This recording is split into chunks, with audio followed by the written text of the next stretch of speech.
കമാൽ പാഷ നമ്മളോടൊപ്പം തത്സമയം പ്രതികരണവുമായി ചേരുന്നുണ്ട്. ജസ്റ്റിസ് കമാൽ പാഷ, പോലീസ് രാജാണ് സംസ്ഥാനത്ത് എന്ന് ആരോപിച്ചാൽ ഒരു കുറ്റവും പറയാനില്ല എന്ന നിലയ്ക്കാണ് ഈ മർദ്ദനങ്ങളുടെ കണക്കുകൾ വരുന്നത്. ഒന്നും ചെയ്യാനില്ല, പറഞ്ഞിട്ട് കാര്യവുമില്ല എന്ന് വിചാരിച്ച മനുഷ്യർ ഒരു കേസ് വരികയും സംസ്ഥാനത്ത് വിവാദമാവുകയും ചെയ്ത സമയത്ത് പരാതികളുമായി വന്നു നിൽക്കുകയാണ് നമ്മുടെ മുന്നിൽ.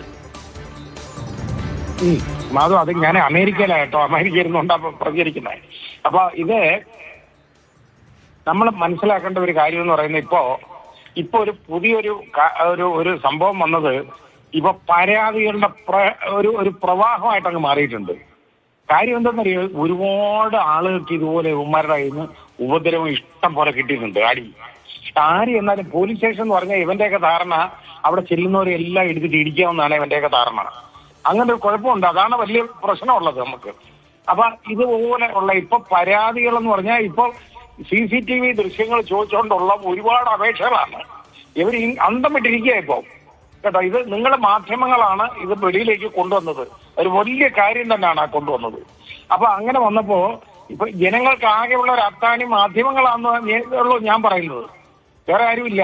കാരണം ഇത് ജനശ്രദ്ധ വന്നപ്പോ ഇവർക്ക് നാണക്കേടായി. അപ്പൊ 2 സർക്കുലർ വന്നത് അറിയാണല്ലോ. ഒന്ന് ആദ്യം നമ്മുടെ ADGPയുടെ ഒരു സർക്കുലർ സെപ്റ്റംബറിൽ വന്നതാണ്. അതായത് അത് വന്ന ആ സർക്കുലർ എന്ന് പറയുന്നത് താണ്ട് ഇവിടെ അത് നേരത്തെ വന്നതാണ്. അപ്പോ ആ സർക്കുലറിനകത്ത് പറയുന്നത് ഇത് ഇങ്ങനെ ഇതിന്റെ ദൃശ്യങ്ങൾ CCTV ദൃശ്യങ്ങൾ ഹൗസ് സേഫിന് കൊടുത്തിട്ടുണ്ട്. കൊടുത്തത് അത് എങ്ങനായാലും വെളി വന്നു കഴിഞ്ഞാൽ നമുക്ക് പോലീസ് സേനയ്ക്ക് വലിയ നാണക്കേടാണ് കേട്ടോ. ആളുകളുടെ മുമ്പിൽ ഇത് സേനയ്ക്ക് അവമതിപ്പുണ്ടാക്കുന്നതാണ്. അതുകൊണ്ട് ജാഗ്രത പാലിക്കണം കേട്ടോ. ഇതാണ്. അത് കഴിഞ്ഞപ്പോ പുറത്തറിയുന്ന വിവാദമാകുന്ന വാർത്തകൾ വരുന്ന കേസുകളിൽ മാത്രമാണ് പോലീസുകാർക്കെതിരെ നടപടി ഉണ്ടാകുന്നത്. അല്ലെങ്കിൽ ഒരു സ്ഥലം മാറ്റത്തിൽ അതും ഉണ്ടാകും. അതിപ്പോ സർവീസിൽ കയറുമ്പോൾ മുതൽ ഇറങ്ങുന്നത് വരെ ഒരു സ്ഥലത്ത് ജോലി ചെയ്യാമെന്ന നിലപാടൊന്നും ആർക്കില്ലല്ലോ. വേറൊരു സ്റ്റേഷനിൽ പോയി പണിയെടുക്കുന്നു, ഇതിന്റെ ദേഷ്യം കൂടി അവിടെ കേസുകളിൽപ്പെട്ട് വരുന്നവരുടെ നെഞ്ചത്തും മുതുകത്തും തീർക്കുന്നു എന്ന നിലപാടാണ്. അല്ലാതെ ഇതിനൊരു കറക്ഷൻ ഉണ്ടാവുന്നില്ല. കറക്റ്റാണ്. അതായത് എന്താണെന്നറിയോ, ഇതിനകത്ത് ഇപ്പൊ അത് കഴിഞ്ഞ DGPയുടെ സർക്കുലർ ജാഗ്രത പാലിക്കണം. എന്തോന്നറിയോ ഈ പറഞ്ഞതിന്റെ അർത്ഥം? അതാ മനസ്സിലാക്കേണ്ട ജനങ്ങള്. അതായത് CCTV ഇല്ലാത്തടത്ത് നീ കൊണ്ടുപോയിട്ട് ഇരിച്ചോണം, ചവിട്ടിക്കോണം, തൊഴിച്ചോണം. അതാണ് അതിന്റെ അർത്ഥം. മീനിങ് ജാഗ്രത പാലിക്കണമെന്ന്. എന്നാൽ പോലീസ് സ്റ്റേഷൻ ഒരു കാരണവശാലും ജനങ്ങളുടെ മേലിൽ കൈവെക്കരുതെന്ന് ഇവര് പറയുന്നില്ലല്ലോ. അതിന് പകരം ജാഗ്രത പാലിക്കണമെന്ന്. അടി കൊടുത്താൽ ജാഗ്രത എന്ന് പറഞ്ഞാൽ CCTVയിൽ ഇത് കാണരുത്. അതാണ്. അല്ലാതിട്ട് ഇടിച്ചോണം. അല്ലാതെ ഇടിക്കുമ്പോൾ ജനങ്ങൾക്കൊരു അവകാശമുണ്ട്. പ്രൈവറ്റ് ഡിഫൻസ് നമ്മുടെ ഇന്ത്യൻ പീനൽ കോഡിലും അതുപോലെ BNS-ലും പറയുന്ന പ്രൈവറ്റ് ഡിഫൻസ് ഉണ്ട്. ഒരാള് അകാരണമായിട്ടോ അല്ലാതെ നമ്മളെ മർദ്ദിക്കാൻ വന്നാൽ അത് തടയാം. അയാൾ ഇങ്ങോട്ട് അറ്റാക്ക് ചെയ്താൽ അയാളെ തിരിച്ച് അറ്റാക്ക് ചെയ്യാം, ചെറുക്കാൻ വേണ്ടി. കൊല്ലാൻ വന്നാൽ വേറെ ആളെ കൊല്ലാൻ വരെ ഉള്ള അവകാശമുണ്ട് ഒരു മനുഷ്യന്.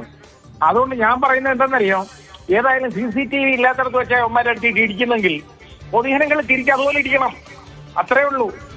അതാ ചെയ്യേണ്ടത്. ഇത് വന്നേക്കുന്നതെന്ന് പറഞ്ഞു കഴിഞ്ഞാൽ എവിടുന്നൊക്കെയാ വരുന്നേ? 56 അപ്പീലുകളാണ് ഇപ്പൊ ഇൻഫർമേഷൻ കമ്മീഷണർ മുമ്പിൽ കിടക്കുന്നത്. വളരെ ഉള്ള പല സ്ഥലങ്ങളിൽ നിന്നായിട്ട്. ഇപ്പൊ ഇത് കൂത്താട്ടുകുളവും കൂത്താട്ടുകുളമല്ല, ആ സ്ഥലത്തിന്റെ പേര് ഞാൻ മറന്നുപോയി. അത് പിന്നെ തൃശ്ശൂർ ഇപ്പുറത്തുള്ള കുന്നംകുളവും അതേപോലെ തന്നെ PG പോലീസ് സ്റ്റേഷന്റെ പ്രശ്നം ഇങ്ങോട്ട് വെളി വന്നതോടുകൂടി ആളുകൾ ബ്ലോക്കായിട്ട് ഇപ്പൊ ഇളവേക്കാണ്.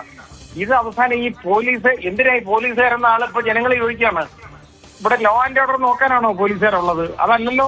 ജനങ്ങളെ ഇടിക്കാനുള്ള യന്ത്രങ്ങളല്ലേ പോലീസുകാര്? ആ രീതിയിലേക്ക് മാറിയിട്ടല്ലേ. അതിന് പാർട്ടി ഭേദം പോലും ഇല്ല. ഒരു CPM കാരൻ ഒരു DYFIയുടെ നേതാവിനെ എടുത്തിട്ട് ഇടിച്ച് പാഞ്ഞിക്കിട്ട് നാശമാക്കി. അപ്പൊ അയാൾക്ക് എന്നിട്ട് ആ പോലീസുകാരനെ ഇപ്പം വല്ലതും ചെയ്യുന്നുണ്ടോ? ഒന്നും ചെയ്യുന്നില്ല. അതേപോലെ യൂത്ത് കോൺഗ്രസ്സുകാരെന്ന് പറഞ്ഞ് ആരെയെന്നാലും ശരി അവന്മാരെ എടുത്തിട്ട് അടിച്ച് നാശമാക്കുകയാണ്. ഇതാണ് കാര്യം. ഇത് ഈ ചോദ്യങ്ങൾ നമ്മൾ ആരോടാണ് ചോദിക്കേണ്ടത് എന്നുള്ളതാണ്.